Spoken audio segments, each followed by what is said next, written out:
வணக்கம் நண்பர்களே. இப்போ பார்த்தீங்கன்னா, அந்த தமிழிசை சவுந்தரராஜன் ஒரு அம்மா அவங்களுக்கு தெரிஞ்சிருக்கும். அவங்க பேட்டி கொடுத்துட்டு இருக்காங்க. வீராவசனம் பேசி, என்னமோ இவங்க தான் பாஜகவை தூக்கி நட்டமா தூக்கி நிப்பாட்டிட்ட மாதிரி. இதுக்கு முன்னால அவங்க தலைவராக இருந்தப்போ பார்த்தீங்கன்னா, ஒத்த ஓட்டு பாஜகன்னு சொல்லி கேவலப்படுத்தின நபர்கள் இவங்களுக்கு ரொம்ப மிகப்பெரிய பங்குண்டு.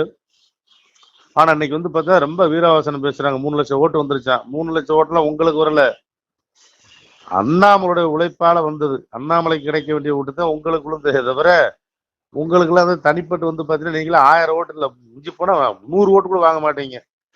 அதான் உண்மை. ஒத்த ஓட்டு பாஜகன்னு சொல்லி பேர் வாங்கி விட்டது யாரால? நீங்க இருக்கும்போது தானே. அதை நீங்க என்ன வீராவசனம் பேசுறீங்க? எப்படி நீங்க கட்சி வழி நடத்துறீங்க பாஜகவை? இந்த பக்கம் ஒண்ணு பேசுறது, அப்புறம் ஸ்டாலின் வீட்டுக்கு பின்னால போய் டீ வாங்கி குடிச்சிட்டு அண்ணே அப்படின்ட்டு வர்றது, இந்த டபுள் டக்கல் எல்லாம் எங்களுக்கு தெரியாமையா இருக்குது. நீங்களாம் கட்சிக்கு தேவையில்லாத ஆணி. உங்களை யாரு இங்க இருந்து வழி நடத்த சொன்ன? உங்களை யார் இருக்கு சொன்ன? கட்சியில யாரு உங்களை வர சொன்னது? உங்களை தான் கவர்னர் பதவி கொடுத்தாங்கல்ல, சந்தோஷம் வரட்டு போக வேண்டியதானே. இருக்க பாஜக தொண்டர்களாக கொஞ்சம் நிம்மதியா இருப்பான்ல. எல்லாம் தெரிஞ்ச மாதிரி மறுபடியும் நானும் வர்றேன், நானும் போட்டி போடுறேன், மக்கள் சேவை பண்ணி நீங்க கிழிச்சது நல்லாவே தெரியுமே. ஒரு நட்டமா நிப்பாட்டினவரை நாங்க பார்த்துட்டு தானே இருந்தோம். ஒத்த ஓட்டு பாஜகங்களுக்கு கேவலப்பித்தானே வச்சிருந்தீங்க.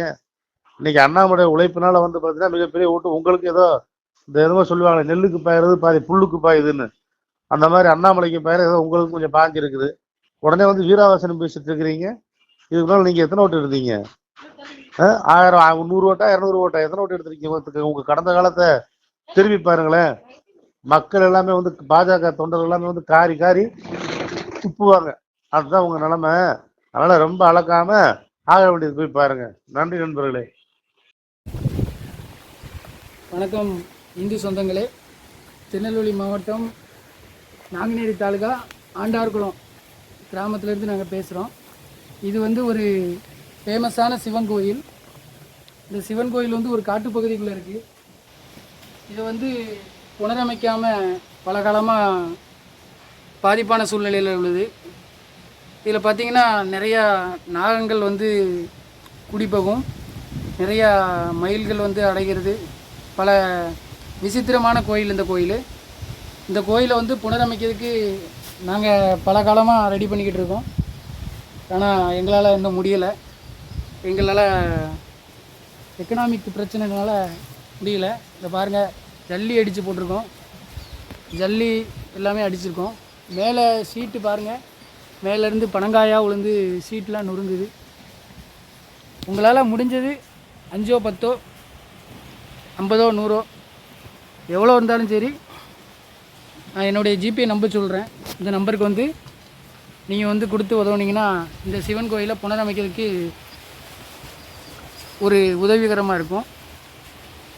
என்னுடைய ஜிபே நம்பர் சொல்கிறேன். உங்களால் முடிஞ்சது 5, 10, 50, 100 விருப்பம் உள்ளவங்க உதவி பண்ணுங்கள்.